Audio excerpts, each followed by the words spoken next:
Alors, pour moi-même, donc comme je vous disais tout à l'heure, Céline Roland, je travaille sur des sujets d'organisation et de ressources humaines pour nos différents clients, à la fois dans le secteur privé, dans le secteur public.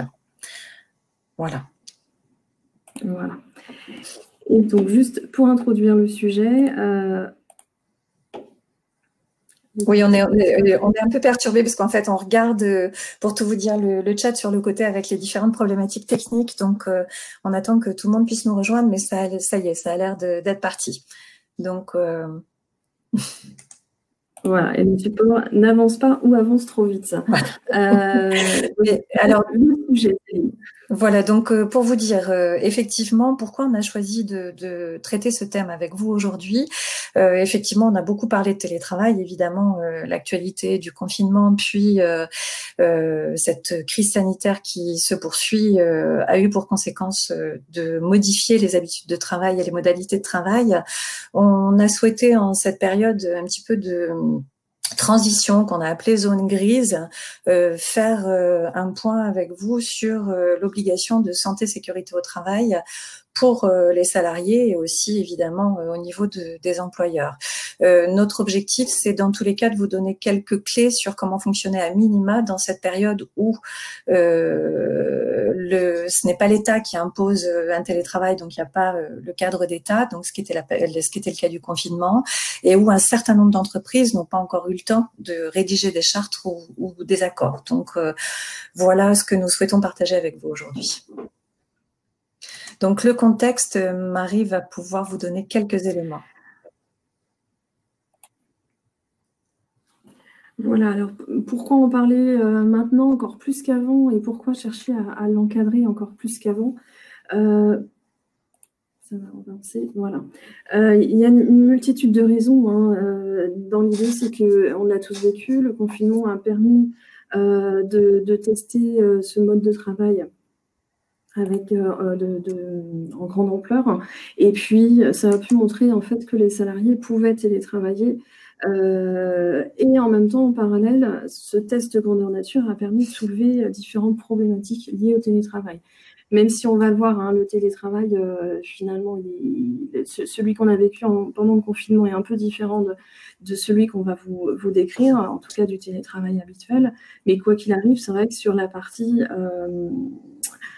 confinement et puis post-confinement, ce qu'on peut voir encore aujourd'hui en ce moment avec des personnes en isolement, avec notamment l'obligation de garde d'enfants ou de cas contact, on a ce télétravail qui reste un des sujets principaux des DRH, Céline vous en parlera.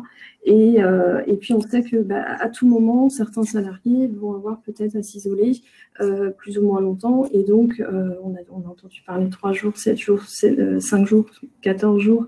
Voilà. Aujourd'hui, en plus, les outils ont été testés, expérimentés. La crainte de la première utilisation est passée. Et puis, les entreprises ont pu s'équiper, plus ou moins en urgence. On a la digitalisation qui se développe. Donc, cette situation fait qu'aujourd'hui, le télétravail est au cœur des discussions et soulève des interrogations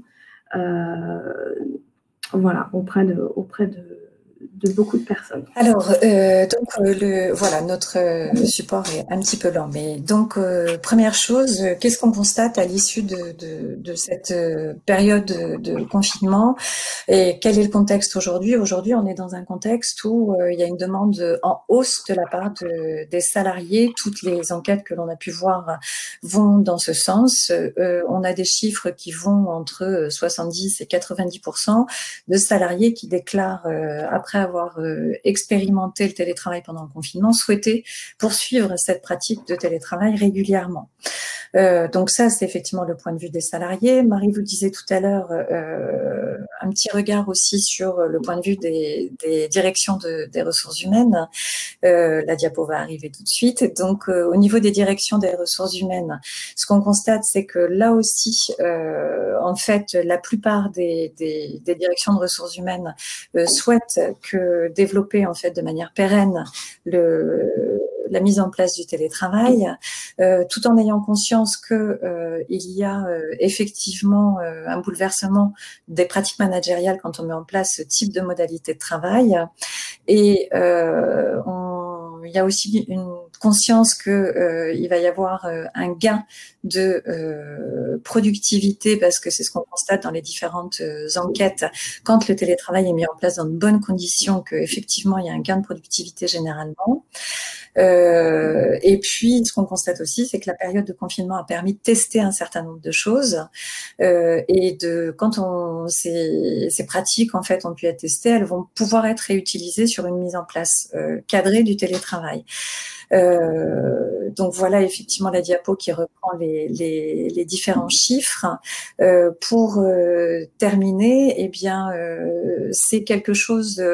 La mise en place du télétravail donc semble une demande forte de la part des salariés, soutenue par les directions des ressources humaines, qui a priori, selon ce sondage de la NDRH, ont conscience qu'il n'y aura pas forcément d'investissement pour mettre en place cette pratique du télétravail.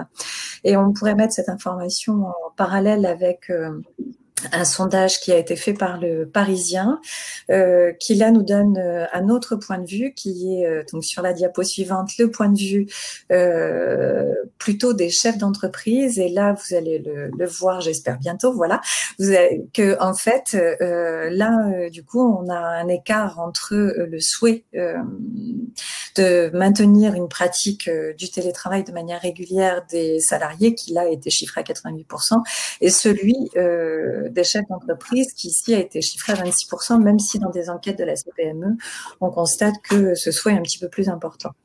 Dans tous les cas, ces chiffres au niveau du contexte nous permettent simplement de dire que on est dans un contexte où il y a une forte demande, où il y a une conscience effectivement que c'est important de mettre en place cette nouvelle modalité de travail. Ça peut aussi être une source de difficultés, difficultés à la fois pour les managers, à la fois pour les collaborateurs, à la fois pour les chefs d'entreprise. C'est pourquoi ça peut engendrer effectivement aussi des risques, et ça peut développer des risques en termes de santé, sécurité au travail. Un petit point de précision sur...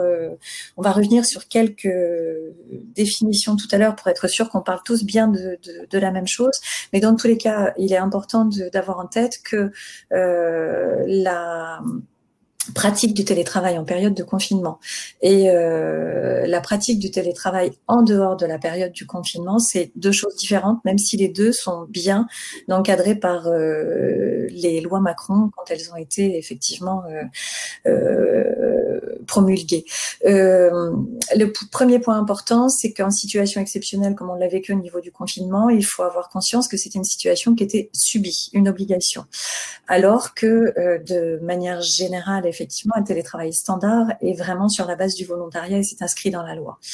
Le télétravail, donc en situation effectivement exceptionnelle, lors du confinement, c'était tous les jours et pour tout le monde. Alors qu'effectivement, on préconise plutôt une alternance entre une présence sur le site avec ses collègues et puis une activité en télétravail. A priori, quand on met en place un télétravail cadré, dans les conditions de réussite du télétravail, il est indiqué qu'il faut avoir des conditions qui soient à minima des conditions de concentration au moins identiques à celles que l'on a sur son lieu de travail, voire meilleures.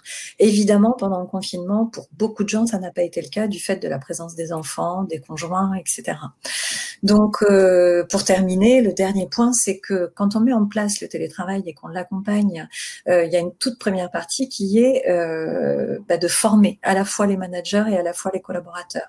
Là, évidemment, le télétravail tel qu'on l'a vécu au niveau du confinement, lui a été mis en urgence et donc pour beaucoup de personnes, elles n'avaient pas été formées.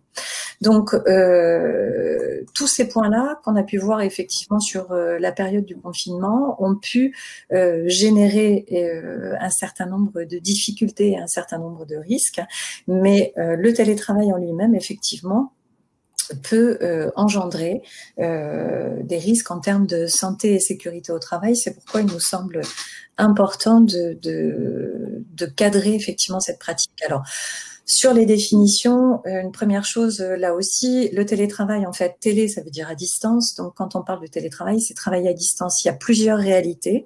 En fait, on utilise beaucoup le télétravail pour le travail à domicile, mais ça n'est pas que du travail à domicile. Ça peut aussi être sur des sites satellites de la même entreprise.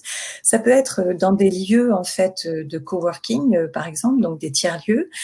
Ça concerne aussi évidemment les salariés nomades et les salariés nomades qui, par essence, sont effectivement, enfin, peuvent faire du télétravail puisqu'ils sont assez régulièrement en déplacement, mais aussi au niveau d'une entreprise cliente.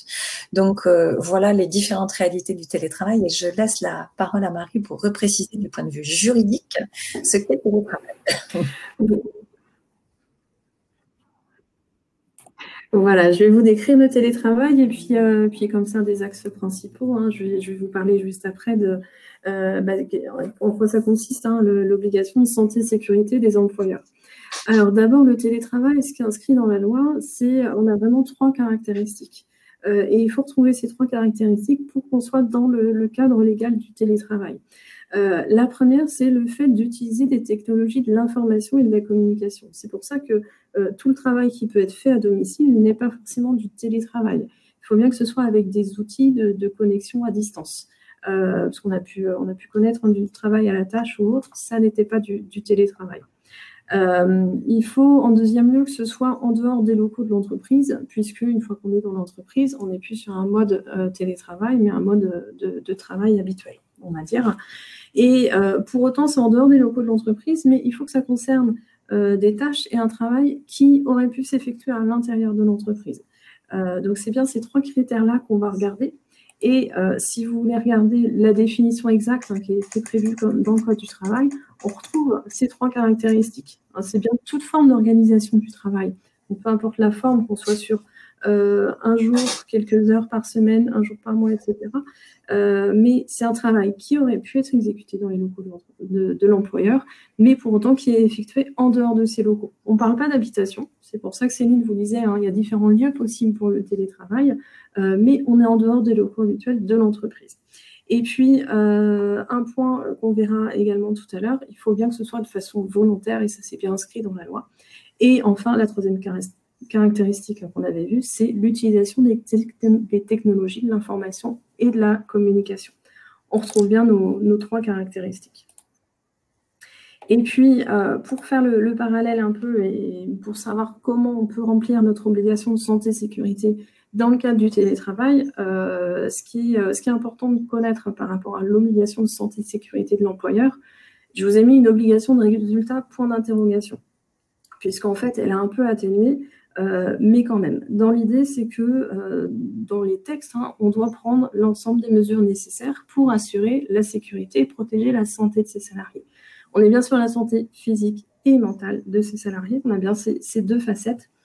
Et alors, une obligation de résultat, c'est que le simple respect des dispositions du Code du travail ne suffit pas. Il faut bien prendre toutes les mesures nécessaires pour faire en sorte que la santé et la sécurité de ses salariés soient préservées. Pour autant, elle est atténuée puisque il y a un point primordial, c'est ce que je vous mets dans les mesures, hein, qui sont à prendre pour cette obligation de santé et sécurité, ce sont les actions de prévention. Et il a pu être jugé, hein, en cas de contentieux que ok, le salarié a eu sa santé qui a été mise en péril, mais l'entreprise avait pris toutes les actions de prévention nécessaires, avait fait des actions d'information et de formation, s'était organisé pour, et donc il avait respecté son obligation de santé et sécurité. Donc on est bien sur ces 3 volets, de la prévention, de l'information et de la formation, et ensuite une organisation avec des moyens adaptés. Mais il faut bien qu'on ait ces 3 volets-là, et vous allez voir sur la mise en place du télétravail, encadré ou dans la zone grise, là encore on va retrouver ces 3 facettes pour respecter cette obligation de santé et sécurité. Et puis enfin, comme dans beaucoup de mises en place et dans beaucoup d'obligations, on a une obligation d'amélioration continue et de faire vivre en fait cette obligation de santé et sécurité. et ces mesures pour qu'elles soient toujours adaptées à la situation. Voilà, alors je rebondis sur ce que disait Marie sur la partie prévention. Donc là, effectivement, vous voyez apparaître les différents risques plutôt RH que l'on identifie du point de vue du télétravail. Donc quand il y a la pratique du télétravail, la première chose que l'on constate effectivement, ce qui est ressorti après le confinement, on a tous entendu un certain nombre d'enquêtes qui parlaient de détresse psychologique des collaborateurs. Il y a la toute première partie qui est le sentiment d'isolement. Au regard de ce que je viens de vous dire par rapport aux enquêtes, il faut cependant prendre quand même beaucoup de recul sur ces résultats d'enquête, parce qu'on était dans une situation qui n'était pas une situation de télétravail standard, on était dans une situation de crise sanitaire avec un contexte angoissant au niveau sociétal, et que par conséquent, il ne faut pas prendre ces chiffres-là comme étant des chiffres généraux concernant le télétravail. Bien évidemment, malgré tout, dans la pratique du télétravail, le sentiment d'isolement peut être avéré. C'est pour ça qu'on préconise effectivement de l'alternance. Sentiment d'isolement qui va avec un second risque que nous identifions régulièrement, c'est la perte du collectif, donc qui renforce évidemment le sentiment d'isolement. Le deuxième volet qu'on voit quand même très régulièrement en termes de risque RH concernant le télétravail, c'est un risque d'intensification du travail. Alors, ce risque d'intensification du travail est lié au fait que effectivement, il n'y a pas de coupure et que il y a une confusion entre la vie pro et la vie perso, et que il y a une grosse difficulté à se déconnecter du travail. Là, le confinement a été aussi une période d'enseignement, puisque, comme exemple, il y a un certain nombre de personnes qui travaillaient dans leur chambre à coucher, qui le soir dormaient là, ou qui travaillaient dans leur cuisine. Les frontières étaient extrêmement floues. Et là, quand on a des frontières qui sont extrêmement floues de cette manière-là, du coup, on travaille à toutes les heures, et on peut aussi avoir des événements familiaux tout au long de la journée, mais cette séparation est compliquée à avoir. Donc ça, c'est vraiment un deuxième volet, et entre autres, un volet important en ce qui concerne aussi les risques psychosociaux. Je reviendrai très rapidement dessus tout à l'heure. Un risque managérial important, c'est pas évident de manager à distance, surtout quand on n'a pas été préparé. Et il y a la crainte, toujours cette crainte effectivement que le collaborateur ne travaille pas. La conséquence, c'est qu'on peut avoir des comportements de surcontrôle qui peuvent tout à fait se comprendre, mais qu'on a, je dirais, le devoir d'anticiper par l'accompagnement et la formation des managers, parce qu'effectivement, c'est une pression complémentaire qui peut être sur les collaborateurs. Et je terminerai enfin, j'ai vu quelques questions sur le matériel tout à l'heure, et on pourra vous y répondre à la fin du webinaire.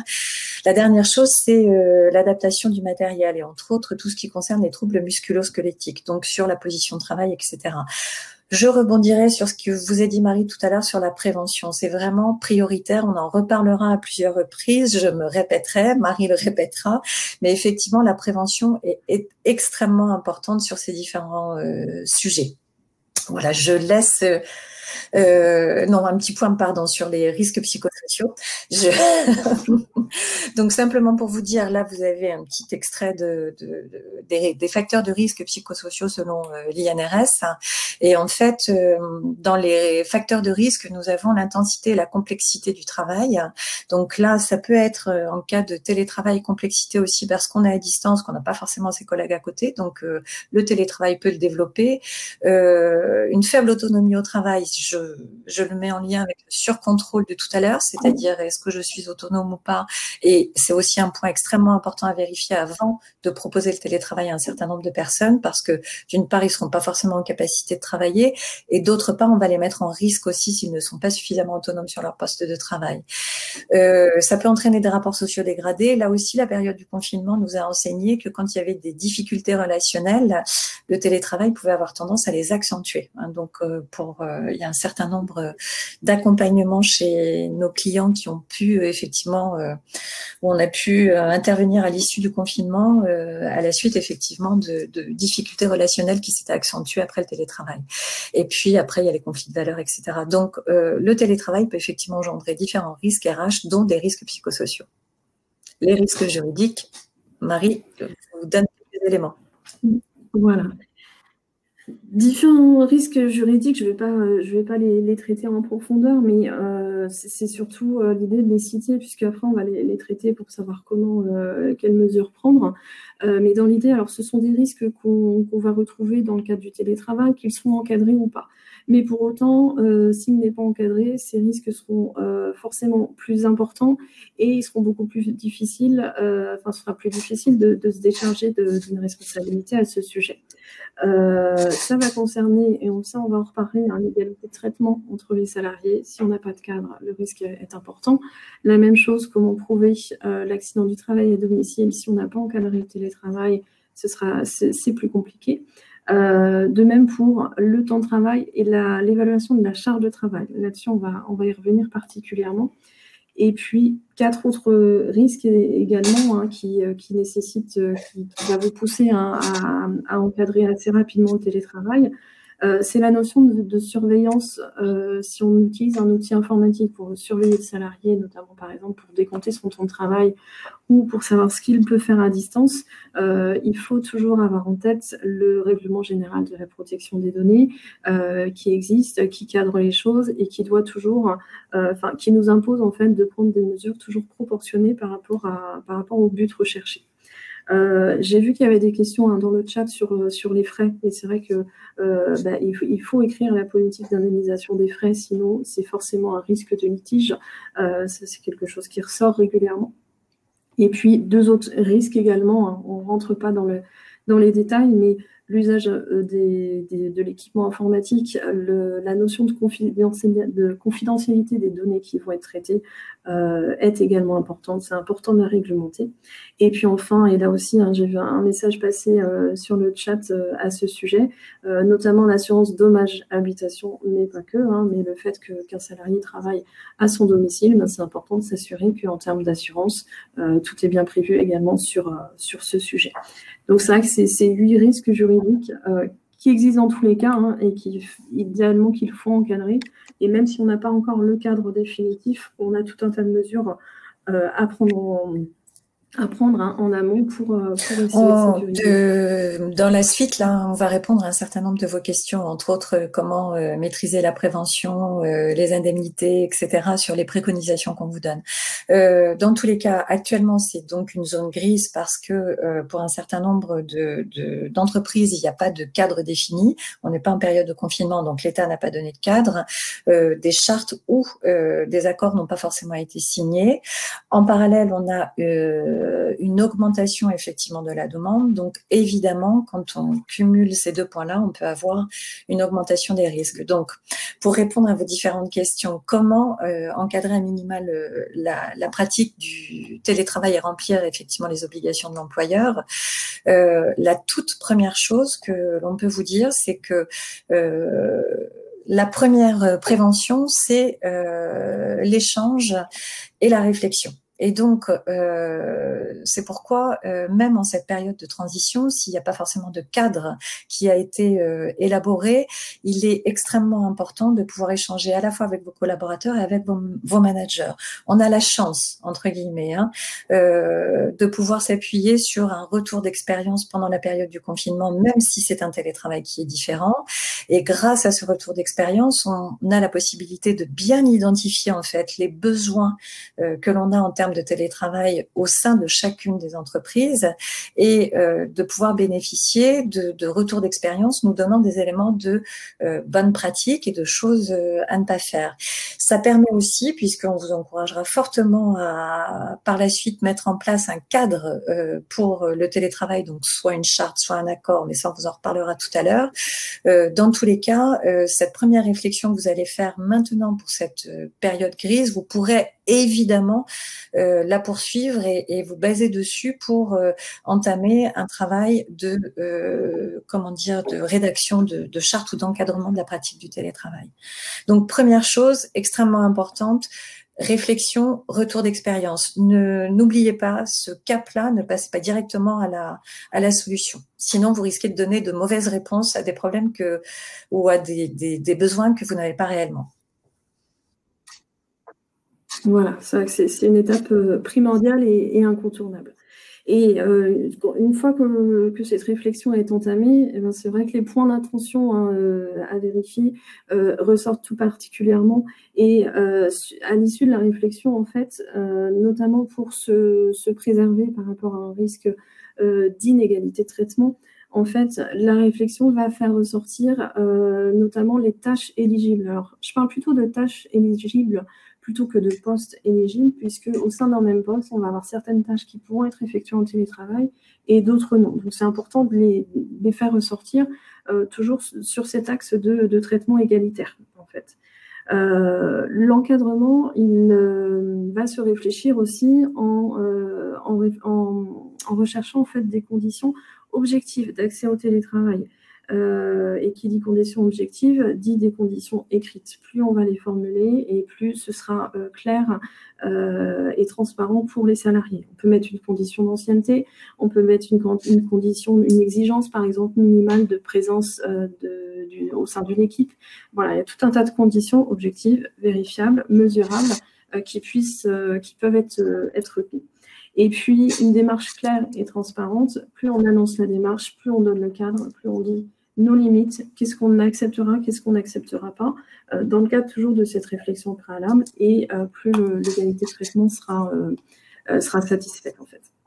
Sur l'isolement, donc comme on l'a vu tout à l'heure, c'est un des principaux risques du point de vue des risques psychosociaux et du point de vue du télétravail. Donc évidemment, la première prévention de l'isolement, c'est l'alternance. Et de toute façon, c'est fortement conseillé en termes de productivité parce qu'on a différentes études qui nous disent qu'au-delà de 2 jours de télétravail par semaine, la productivité a plutôt tendance à baisser, en sachant qu'on est dans de bonnes conditions de télétravail avec une autonomie suffisante, etc.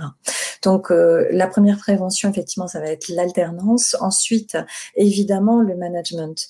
Donc, ça veut dire que de sensibiliser vos managers à l'isolement possible du télétravailleur et de les sensibiliser pour qu'ils soient en capacité de voir ce qu'on appelle des signaux faibles.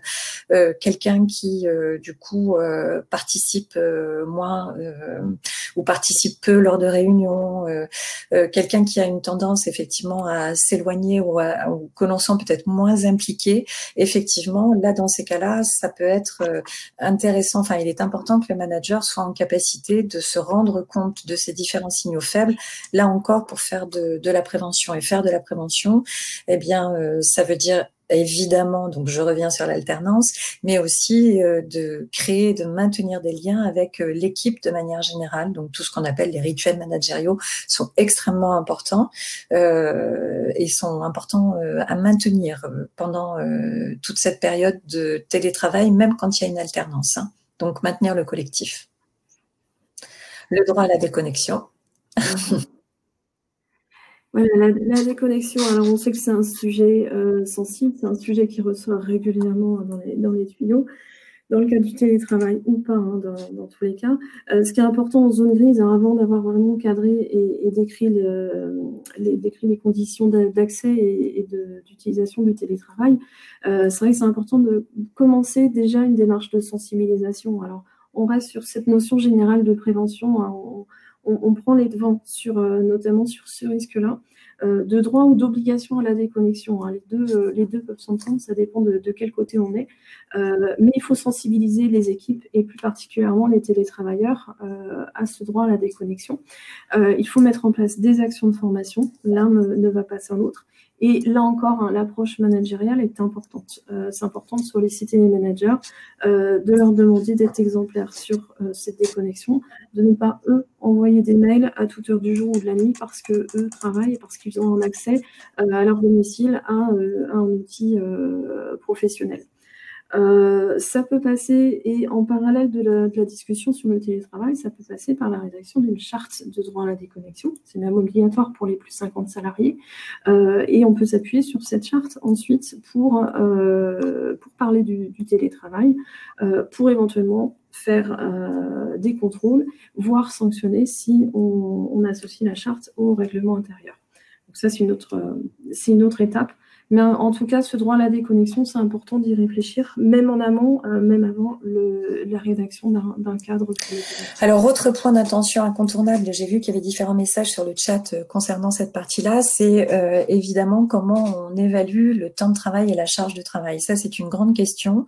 Les deux sont des obligations pour l'employeur. Hein, donc, effectivement, la première chose concernant le temps de travail, la durée du travail reste identique que l'on soit en télétravail ou que l'on soit en travail sur site. Cependant, effectivement, on peut avoir l'impression de moins maîtriser en fait ce temps de travail ou de pas avoir de visibilité, de pas pouvoir le contrôler. La première chose à avoir en tête, c'est qu'en télétravail, ce qui prime effectivement, c'est plutôt la confiance et d'avoir un management par objectif. Et donc, on va regarder plutôt les résultats plutôt que effectivement de contrôler l'heure d'arrivée ou l'heure de départ.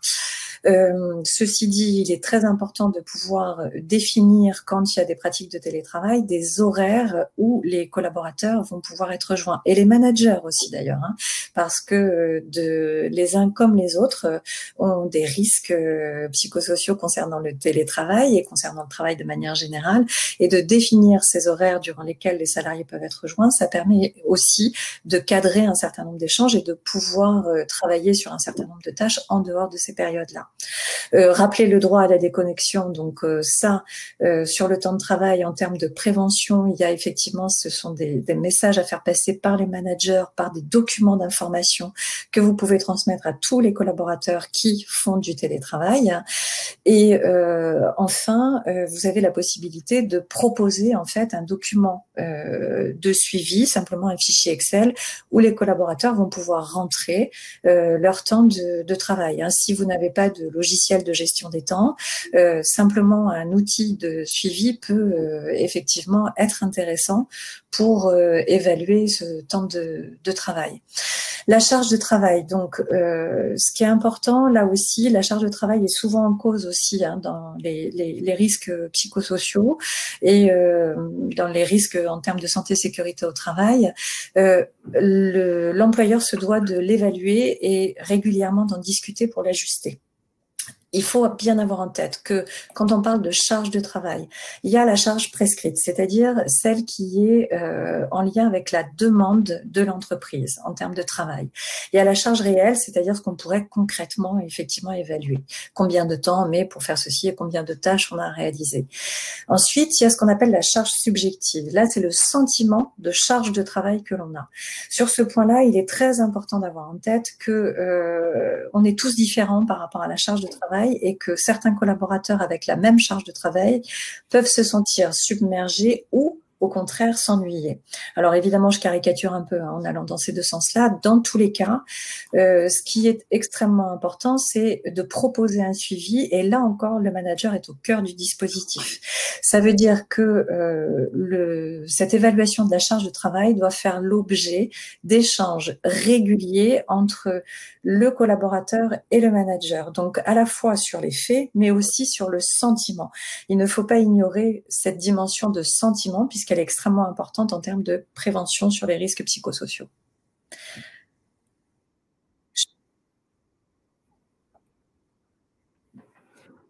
Voilà, et que ce soit pour le temps de travail ou la charge de travail, hein, par exemple pour le temps de travail, on peut demander au salarié de faire son suivi des heures.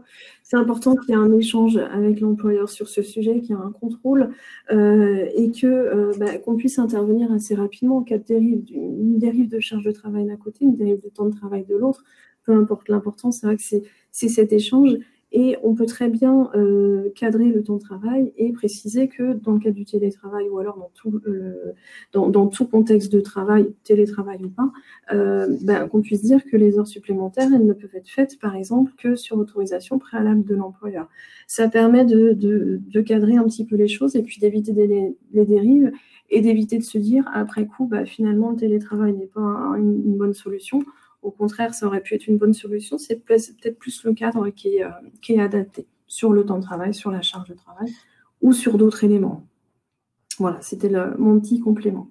Les 3 derniers points d'attention incontournables à vérifier. Il y a d'abord la confidentialité, je vous en ai parlé, hein, en termes de traitement des données. On peut travailler donc sur des outils, des nouvelles technologies d'information. On peut accéder à des données à distance, on peut les avoir stockées sur l'ordinateur. Ce qui est important, c'est de bien savoir où elles sont stockées et puis qu'il n'y ait pas de fuite, qu'on ne s'amuse pas à les stocker sur des clés USB, transférées sur des ordinateurs personnels ou autres. La même chose sur l'usage d'un ordinateur ou tout autre outil professionnel, même si on le ramène chez soi, c'est pas pour autant qu'on va pouvoir l'utiliser, y compris le week-end ou pour des tâches personnelles. C'est important de cadrer aussi l'usage des outils qui vont être mis à disposition des salariés en télétravail, ne serait-ce que pour le côté confidentialité, hein, quand on sort de la pièce où on télétravaille, on bloque son ordinateur, c'est comme au travail, de façon à ce qu'il n'y ait pas d'accès intempestif à des données qui ne devraient pas être connues. Là encore, hein, des mesures de sensibilisation, de prévention sur ce point d'attention. Sur le côté volontariat, on l'a vu dans la définition du télétravail, hein, il faut que ce soit un volontariat de la part du salarié. Et donc, pour manifester, pour acter le fait que le salarié soit demande, soit en tout cas accepte le télétravail, on doit conclure un accord. Alors, le texte nous dit par tout moyen. Donc, par tout moyen, hein, on peut s'appeler, on se dit d'accord, on peut se serrer la main, c'est pas recommandé dans le contexte, mais... Désolée. Pour des questions de preuve, on a préféré aller au minimum un texto et au mieux un petit mail, un courrier qui récapitule quand même les conditions de l'accord. Voilà, ça c'est vraiment le minimum en termes de matérialisation de l'accord. On prévoit une période d'adaptation et pendant cette période d'adaptation, eh ben, on va faire en sorte on va peut-être prévoir des points un peu plus réguliers, peut-être tous les jours au départ, etc., pour bien adapter la mise en télétravail. Et puis, le volontariat, alors, ce n'est pas une notion qui est obligatoire, hein, le renouvellement de la demande, mais moi, j'aime bien le recommander, c'est que l'accord pour télétravailler qui est donné par l'employeur, eh ben, il n'est pas à vie, de même que l'accord qui est donné par le salarié. L'un et l'autre peuvent réévaluer à tout moment, idéalement dans le cadre d'un entretien annuel, le fait que le télétravail est toujours la bonne solution pour les deux parties. Ça permet de réévoquer le sujet, de réévoquer cet accord-là, régulièrement entre les deux parties. Donc, c'est intéressant de le prévoir dans le cadre de la réflexion. Et puis, une réversibilité, elle est prévue par le Code du travail. Hein. Chacun, l'employeur, le salarié, peut revenir sur sa décision de télétravail. Là encore, quand le cadre est fixé, hein, c'est toujours plus facile, on décide dans quel cas, puis à quelles conditions on peut mettre en place cette réversibilité. Et puis le dernier point, Céline va en parler juste après aussi, hein, mais des attestations, on vous en a cité 4 qui sont intéressantes à mettre en place. La première sur la conformité électrique du logement en question, si c'est dans un logement, en tout cas de l'endroit où le salarié va télétravailler. Une assurance habitation, on reviendra dessus peut-être dans le cadre des questions si besoin, mais l'assurance habitation, alors c'est quand on est dans l'habitation principale, mais en tout cas une assurance du local dans lequel on exerce ce télétravail, de façon à ce que pour les risques principaux, hein, incendie, inondation, etc., qu'il n'y ait pas un combat d'assurance pour dire c'est pas moi, c'est l'autre, parce qu'on était dans un cadre professionnel. La déconnexion, donc une attestation comme quoi le salarié a bien pris en compte les règles relatives à la déconnexion. Et puis, la même chose sur l'usage informatique. Donc, en fait, pour revenir sur ce que vient de dire Marie, et pendant cette période où on est en... Voilà, on a des petits décalages. Pour revenir sur cette période effectivement en zone grise, dans tous les cas, nous, ce qu'on préconise, c'est en termes de santé, sécurité au travail, à la fois pour protéger le salarié et l'employeur, formaliser à minima l'accord. Et à minima, ça peut être juste un mail qui permette effectivement de formaliser le fait que la personne est en télétravail. Selon les lois Macron, j'ai vu dans les échanges, est-ce qu'on a besoin de faire un avenant au contrat de travail? Aujourd'hui, dans tous les cas, il peut y avoir un accord de gré à gré quand on est en dehors d'un accord ou d'une charte de travail entre le collaborateur et le manager. Donc, mais à minima qu'il y ait un accord par mail qui permette de dire telle personne, tel jour est en télétravail à tel endroit. Ensuite, effectivement, demandez à vos collaborateurs de vous fournir une attestation d'assurance habitation qui précise qu'elle couvre effectivement le télétravail. Donc, pratiquement toutes les assurances le couvrent à ma connaissance. Dans tous les cas, c'est ce que je peux voir dans l'accompagnement de nos clients. Demandez en fait une déclaration sur l'honneur de conformité de l'installation électrique, c'est-à-dire simplement de déclarer que l'installation électrique est aux normes habituelles. Et enfin, diffuser des informations de prévention. Donc, quand on dit diffuser des informations de prévention, ça faisait partie des questions que j'ai pu voir dans le chat aussi tout à l'heure. Diffuser des documents, diffuser des mails d'information. Dans tous les cas, dans cette période, vous n'avez pas forcément le temps de former les personnes à proprement parler. Sur le droit à la déconnexion, il y a des petites choses qui sont très rapides. On peut même faire des petits messages rigolos en reparlant effectivement du droit à la déconnexion. Sensibiliser les managers pour que ce soit réellement des acteurs dans ce droit à la déconnexion. Et sur les troubles musculo-squelettiques, alors, j'ai vu des questions concernant le matériel tout à l'heure. Est-ce que l'employeur doit fournir le matériel, etc. Donc, Marie donnera un petit peu plus de précision par rapport à ça, mais le matériel nécessaire au travail, téléphone, ordinateur, etc., doit être fourni par l'employeur. Le matériel, je dirais siège, bureau, etc., sur un lieu de télétravail, là, effectivement, c'est pas une obligation pour l'employeur de fournir ces différents éléments-là, mais je laisserai Marie rappeler quelques points. Par contre, l'obligation de l'employeur, c'est de faire de la prévention. Et donc, faire de la prévention, c'est de rappeler les bonnes positions, rappeler les équipements nécessaires et la nécessité pour télétravailler d'être dans de bonnes conditions du point de vue confidentialité, comment dire, conditions de travail et aussi en termes d'ergonomie sur le poste de travail. Donc voilà, ça, diffuser les informations de prévention, c'est extrêmement important. Marie, tu veux peut-être rajouter un mot là-dessus, non ?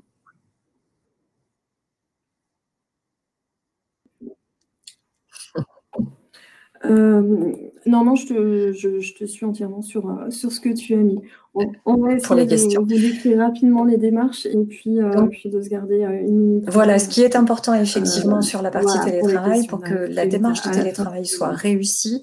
D'abord une réflexion et concertation, même en cette période-là. Prenez un petit peu de temps pour le faire, même si vous n'allez pas rédiger la charte tout de suite, mais comme ça vous prendrez de l'avance. Définissez effectivement des objectifs et identifier déjà qui pourrait participer à une équipe projet pour pouvoir mettre en place réellement un projet de télétravail.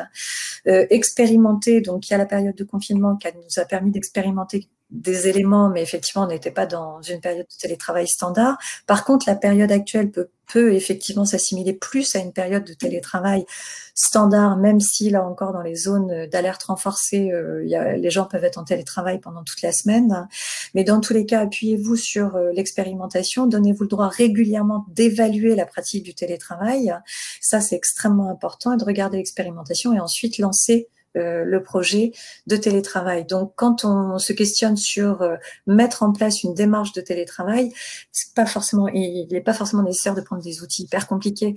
Effectivement, un petit questionnement du type qui, quoi, où, quand, comment, pourquoi vous permet déjà de clarifier pas mal de choses, et même en cette période où on a besoin de mettre en place rapidement des choses.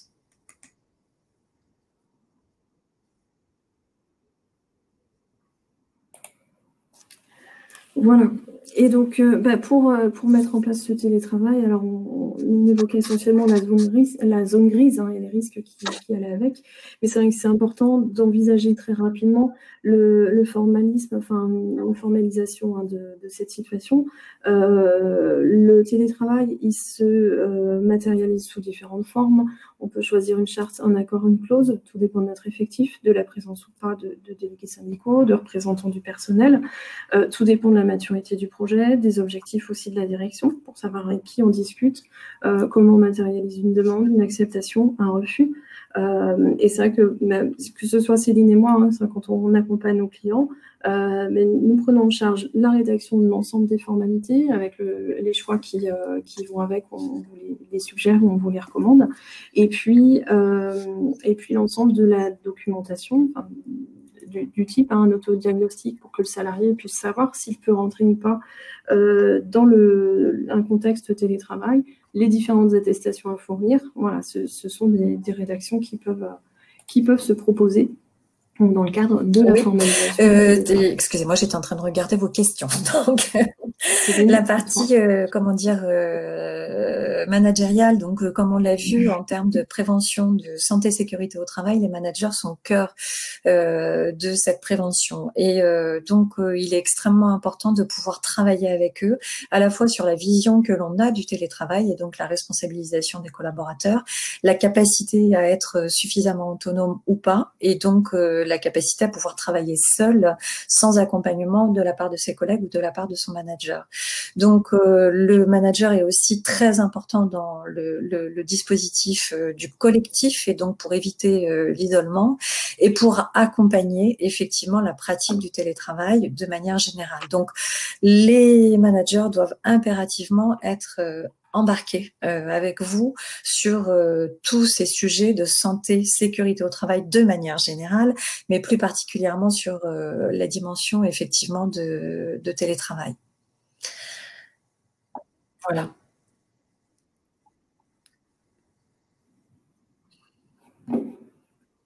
Voilà. Et donc, juste pour finir, dans les démarches, on n'oublie pas, on vous en a parlé, le suivi, puisque dans l'obligation de santé-sécurité, il y a aussi ce côté évaluation et puis amélioration continue. Donc, tout au long de l'année, dans le cadre des entretiens annuels, individuels, dans le cadre de groupes de pilotage qu'on peut réunir, c'est important de prendre toutes les mesures nécessaires au fur et à mesure pour adapter le télétravail. C'est comme ça qu'on arrive à faire gérer. Alors donc sur la partie effectivement, ce qui est très important donc c'est d'évaluer. Il va être important régulièrement, toujours dans cette dynamique d'échange, il va être important d'évaluer lors de l'entretien annuel, mais pas uniquement lors de l'entretien annuel, tout au long de l'année aussi. Et puis le deuxième point, c'est l'amélioration continue. Et là, une fois de plus, à la fois du point de vue individuel et du point de vue collectif, de pouvoir se poser les questions, de savoir comment fonctionne le télétravail. Ça, on peut le commencer dès maintenant et c'est la meilleure prévention, c'est effectivement l'échange avec vos différents collaborateurs. Donc,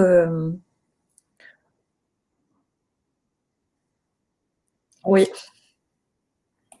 Voilà, ce webinaire est passé très très vite. N'hésitez pas à consulter notre page internet sur notre démarche pour mettre en place le télétravail, où on mélange nos expériences RH et juridiques sur les différents points pour qu'on puisse, pour pouvoir réussir cette démarche, que ce soit une volonté propre d'une direction ou alors une réponse face à une demande insistante des salariés. Dans les deux cas, c'est une démarche qui permet de réussir la réflexion et puis tout l'aboutissement. Vous avez été très nombreux à nous poser des questions. On déborde un petit peu du temps. On va essayer d'en prendre quelques-unes. Vous êtes tous restés connectés, c'est super. Oui. Moi, j'en ai deux, Céline, qui peuvent te concerner. J'en ai retenu deux qui traitent des TMS et notamment par rapport à un poste de travail. On nous dit dans la mesure où le lieu n'est pas maîtrisé. Et en termes d'ergonomie de poste. Là, une fois de plus, effectivement, il y a, comment dire, quand les lieux ne sont pas forcément maîtrisés par l'employeur, c'est compliqué de s'assurer qu'on est dans de bonnes conditions du point de vue matériel, dans tous les cas, pour travailler. C'est pourquoi la prévention, là, effectivement, est extrêmement importante. C'est-à-dire que de pouvoir rappeler aux collaborateurs la nécessité d'avoir un matériel adapté, des pratiques en termes de disposition de l'ordinateur quand on a un ordinateur portable, des pratiques en termes d'écran, de pouvoir donner de l'information pour que chacun sache quelles sont les meilleures pratiques à mettre en œuvre pour limiter les troubles musculo-squelettiques. Quand le télétravail a lieu chez un de vos clients, par exemple, ou a lieu sur d'autres sites que vous ne connaissez pas forcément, ou sur des espaces de coworking, c'est plus compliqué, effectivement, de l'évaluer au domicile du collaborateur. Il en est de même, on ne va pas aller vérifier chez le collaborateur l'état de son poste de travail. Dans tous les cas, à minima, faites de la prévention. Moi, c'est le principal conseil que je pourrais donner.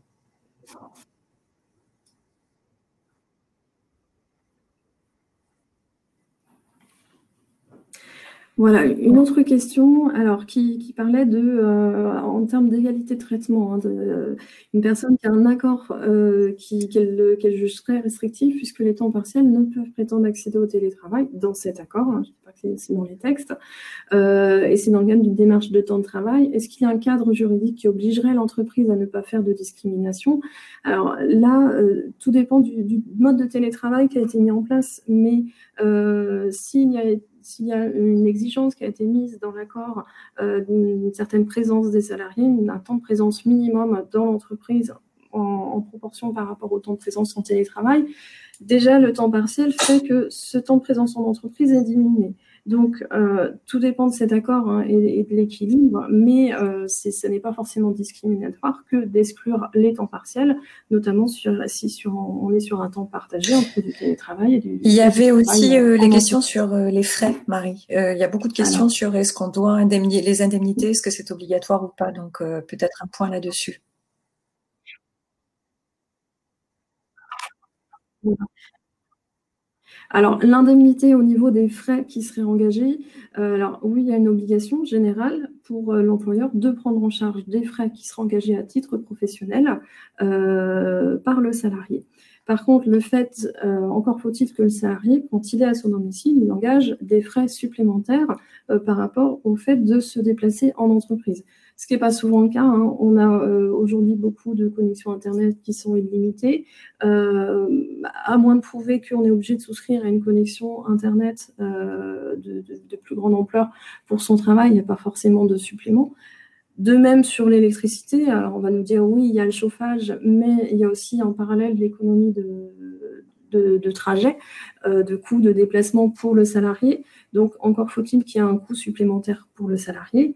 Et puis, il y a aussi un critère à prendre en compte, c'est le côté volontariat. Si la mise en place du télétravail, c'est sur la base du volontariat pour les salariés. Donc, si l'entreprise ne veut pas particulièrement développer le télétravail, elle ne va pas non plus prendre en charge démesurément des frais professionnels si le salarié n'en engage pas davantage. Voilà. Et pareil, sur les frais professionnels, hein, j'ai vu une question passer où un salarié qui choisit de faire du télétravail en province et qui doit revenir en présentiel dans l'entreprise, qui doit prendre en charge les frais liés aux allers-retours? À mon sens, ce n'est pas l'entreprise, elle peut choisir de les prendre en charge, mais là encore, hein, l'URSSAF aurait son mot à dire. C'est pas parce que le salarié choisit de télétravailler. Alors, en province, hein, ça peut tout dire et rien dire, il y a différentes distances, mais le choix de l'éloignement ne vient pas de l'employeur. Très bien. Est-ce qu'il y a une dernière question que vous souhaitez prendre? Alors, je vois a priori, il y a des problèmes de décalage entre nos deux prises de parole. Donc, écoutez, on est désolé sur cette partie technique, mais malheureusement, on n'a pas tellement de prise là-dessus.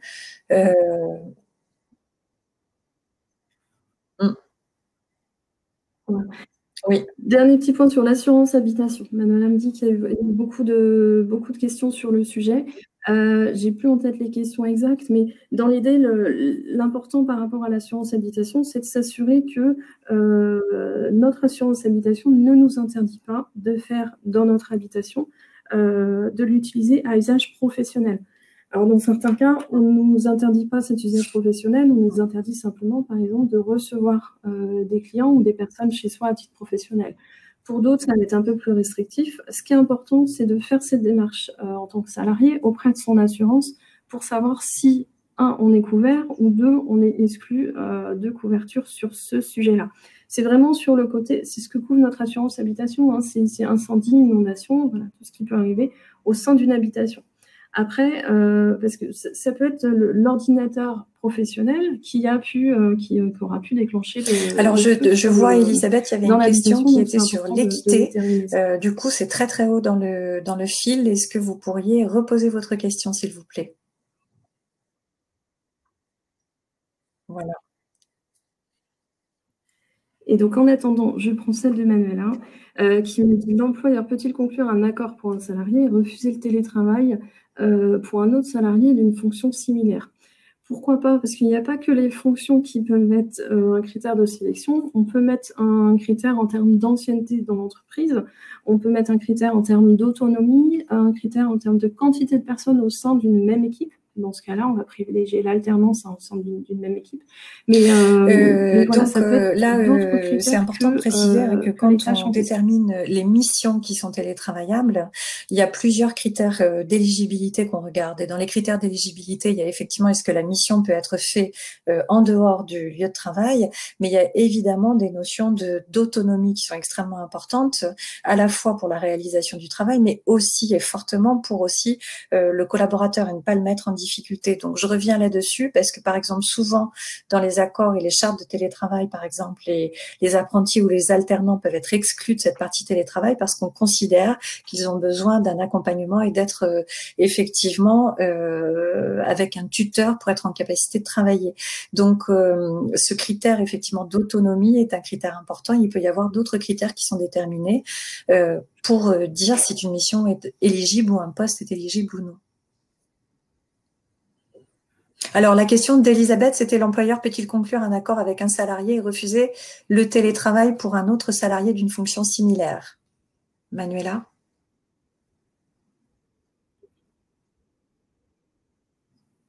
Ok. Donc, c'est vu. J'ai vu celle de Florence. Le travail en plateau est-il considéré comme du télétravail? Tout dépend ce que vous entendez comme plateau, hein, mais si c'est en plateau au sein d'une entreprise, non, hein, c'est le travail entre guillemets ordinaire. Si c'est un plateau dans un lieu tiers, un lieu d'hébergement. Donc la partie refuser un collaborateur, donc conclure un accord avec un salarié et refuser le télétravail pour un autre salarié d'une fonction similaire.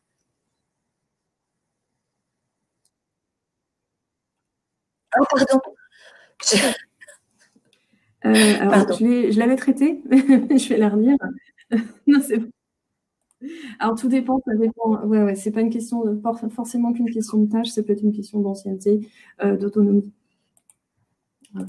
Il y a la question, si je tombe dans l'escalier, est-ce un accident de travail?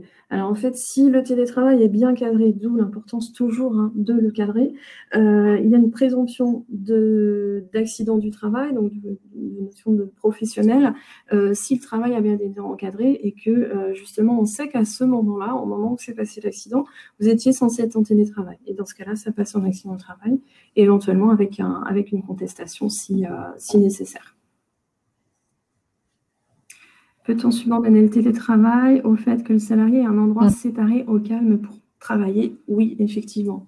On le recommande. Complètement, parce que dans les critères, effectivement, souvent dans les démarches, comme vous l'a dit Marie tout à l'heure, qu'on propose de mettre en place sur la partie télétravail, il y a une première démarche, une fois qu'on a mis en place les critères, la charte, etc., le cadre, il y a la démarche effectivement de demande et d'acceptation du télétravail. Dans cette démarche, nous, on préconise toujours un autodiagnostic où le collaborateur va se questionner à la fois sur son autonomie, sur son besoin d'être accompagné, et sur, entre autres, le lieu de travail. Est-ce qu'il dispose d'un lieu de travail qui va lui permettre de travailler dans des conditions qui sont des conditions de concentration identiques, voire supérieures à celles que l'on a sur son lieu de travail.